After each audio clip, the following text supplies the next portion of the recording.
Okay guys, first things first. Before we get to the fun part, the cooking, we have to talk about getting our ingredients ready for their close-up. We're starting with our chicken. Now, I know there's a lot of back and forth about washing chicken, but here's how I do it to make sure it's super clean. I like to give my chicken breasts a nice little bath in a big bowl of cold water with a good splash of distilled white vinegar and the juice of a whole lemon squeezed right in. Let them hang out in there for a few minutes. This isn't just for show, people. It's some cool food science in action. So, why the vinegar and lemon? Well, it's pretty neat. The acidity from both the vinegar and the lemon helps to break down and wash away some of that surface bacteria, like salmonella, that can sometimes be hanging around on raw poultry. It also helps to get rid of any of that leftover processing residue and gives the chicken a cleaner, fresher taste. The cold water is key because warm water can actually start to cook the surface of the chicken, which we don't want. And it can also create steam that might spread germs around your kitchen, so keep it chilly. After their little spa treatment, take the chicken out, give it a good cold water rinse, and pat it completely dry with paper towels. This is a super duper important step. A dry surface is what helps us get that beautiful golden brown color when we cook it, and it helps our yummy seasoning stick way better. The most important thing above all else is making sure your hands are immaculate. Even if you're wearing gloves, wash your hands. Warm water, antibacterial soap. This will prevent cross-contamination. Now for our veggies.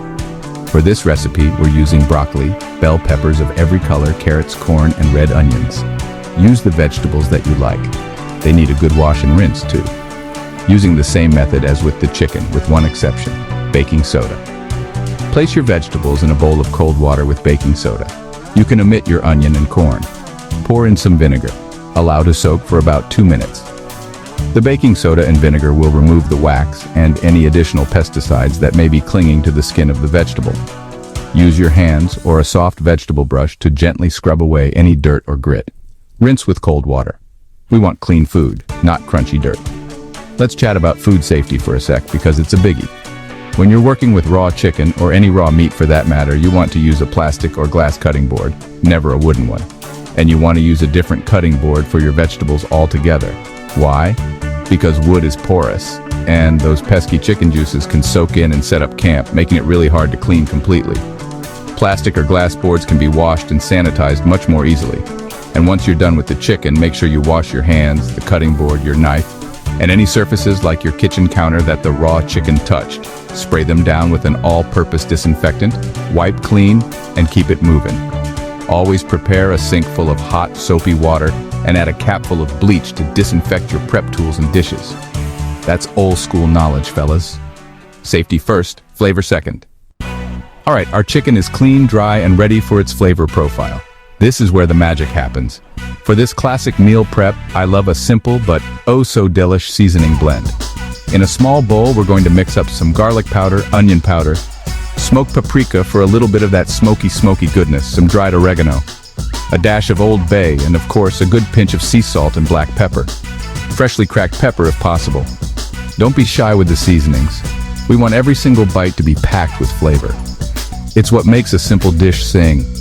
Now grab your beautiful dry chicken breasts and lay them out on that clean cutting board or a baking sheet. Drizzle them with a little bit of extra virgin olive oil, my friends. The oil not only adds a bit of richness, but also acts like glue for our spice blend. Rub that oil all over, making sure every nook and cranny is coated. Then take your seasoning mix and sprinkle it generously over both sides of the chicken. Use your hands to really press the spices into the meat. Get every crevice. This isn't the time for a light dusting. We want a nice, even crust of yumminess. While we're at it, let's get our vegetables in on this flavor party. Wash your hands, change your gloves if you're using them, and or both before you touch your vegetables. Chop up your clean broccoli into florets and slice your bell peppers and onions into nice, even strips. Throw them all into a big bowl. Drizzle them with a little more evu, and then season them with a bit of salt, black pepper, a dash of chili powder, and a little extra garlic powder for good measure. Squeeze a little lemon juice over them for a bright, zesty kick. Toss everything together with your hands or a big spoon until all the veggies are lightly coated and glistening. They're going to get so sweet and tender in the oven. The key here is to build layers of flavor from the very beginning. By seasoning both the chicken and the vegetables separately but with complementary spices, you ensure that the whole meal feels cohesive and tastes amazing. It's these little steps that take a meal from bland to bam. We're not just cooking. We're creating a symphony of flavors that will make your taste buds do a happy dance all week long. Isn't that what meal prep is all about? Making your future self happy and well-fed? Time to turn up the heat. Get that oven preheated to 400 degrees Fahrenheit. A nice hot oven is going to give us that gorgeous browning on our chicken and help our veggies roast up perfectly without getting soggy. Grab a large pan, dish, or skillet, or two if you need the space. You don't want to overcrowd the pan. Giving your food some breathing room is the secret to getting everything crispy and roasted instead of steamed. It makes a huge difference. Trust me on this one. It's one of my top rules for perfect roasting every time. Now let's arrange our food on the pan. Place your seasoned chicken breasts on one side of the sheet pan, leaving a little space between each one. On the other side, spread out your seasoned vegetables in a single, even layer. See, a one-pan wonder. This not only saves on cleanup, which is always a win in my book, but it also lets the flavors mingle a little bit while they cook. The juices from the chicken will add a little extra something to your veggies. It's a beautiful, delicious partnership happening right there in your oven. Pop that pan into your preheated oven and let it do its thing. The chicken will need to bake for about 30 to 45 minutes. The exact time will depend on how thick your chicken breasts are. The thicker the breast, the longer the cook time. The best way to know for sure if it's done is to use a meat thermometer for poultry. You want the internal temperature to reach 165 degrees Fahrenheit, right in the thickest part of the breast. This guarantees that your chicken is cooked through and safe to eat, but still juicy and tender. No dry, sad, undercooked chicken here. About halfway through the cooking time, maybe around the 10 or 12 minute mark, you can pull the pan out and give the veggies a quick toss with a spatula. This helps them brown evenly on all sides. Side note, if you prefer steamed chicken and veggies, seal your pan tightly with aluminum foil or a tight lid. I recommend adding a tablespoon of chicken or vegetable broth to the bottom of the pan when steaming. Super delicious. Once that thermometer hits 165 degrees, pull the pan out of the oven. Now for a crucial step, let the chicken rest.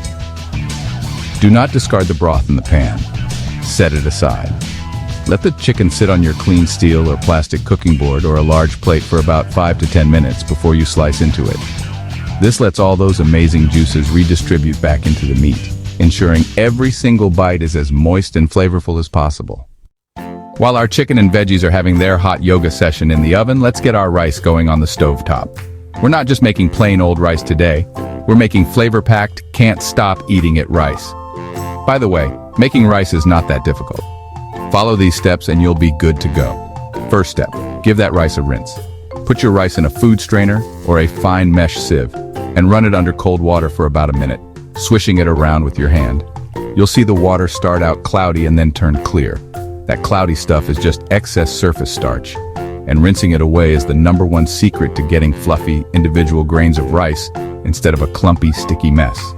For this recipe, we will use 1 cup of rice, 1 cup of chicken broth, and 1 cup of water to cook the rice. It's a game changer. This simple swap infuses every single grain of rice with savory flavor from the inside out. It's an easy trick that makes a world of difference. In a medium saucepan, you'll want to use a ratio of 1 part rice to 2 parts chicken broth and water. So if you're making 1 cup of rice, you'll use 1 cup of broth and 1 cup of water. If you don't have broth, use 2 cups of water. Bring that broth to a rolling boil over medium-high heat. Add a little pinch of sea salt, a dash of turmeric for a beautiful golden color. Pour in your rinsed and drained rice. Give it 1 quick stir to make sure all the grains are submerged, then drop in a pat of butter. The butter adds a savory richness and helps keep the grains separate. If butter is not your thing, add 1/2 teaspoon of olive oil. Now turn the heat down to low as it can go, and pop a tight-fitting lid on the pot. And here's the most important rule of rice making. Do not, I repeat, do not lift the lid. Just walk away. Let it simmer gently for about 18 minutes.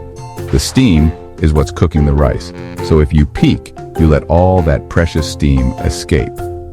After 18 minutes, turn off the heat completely, but leave the pot on the burner with the lid still on. If you have an electric stove, remove the pot from the heat. You don't want your rice to scorch.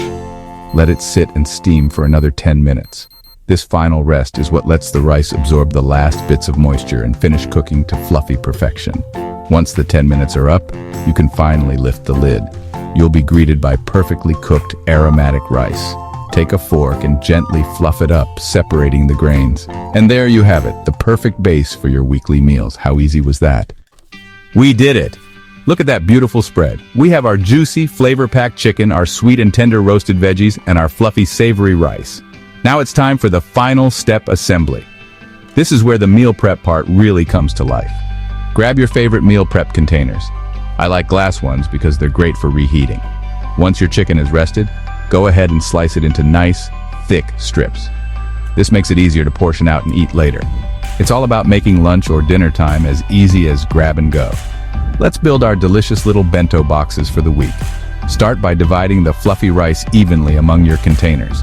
Then, add a nice portion of those colorful roasted vegetables right next to the rice. Finally, top it all off with the sliced chicken. Try to create a nice balance of protein, carbs, and veggies in each container. Not only does it look picture perfect, but it ensures you're getting a well-rounded, satisfying meal that will keep you full and energized.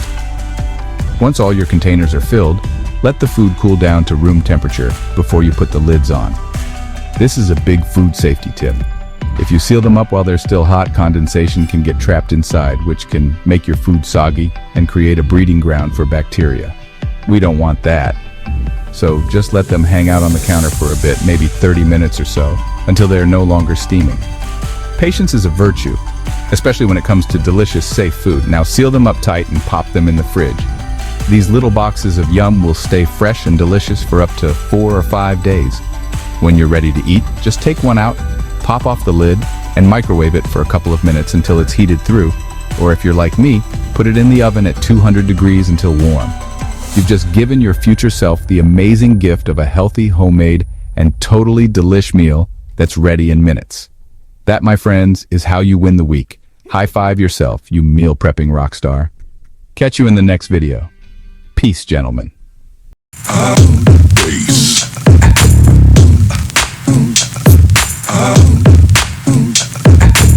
And now you've got yourself something funky.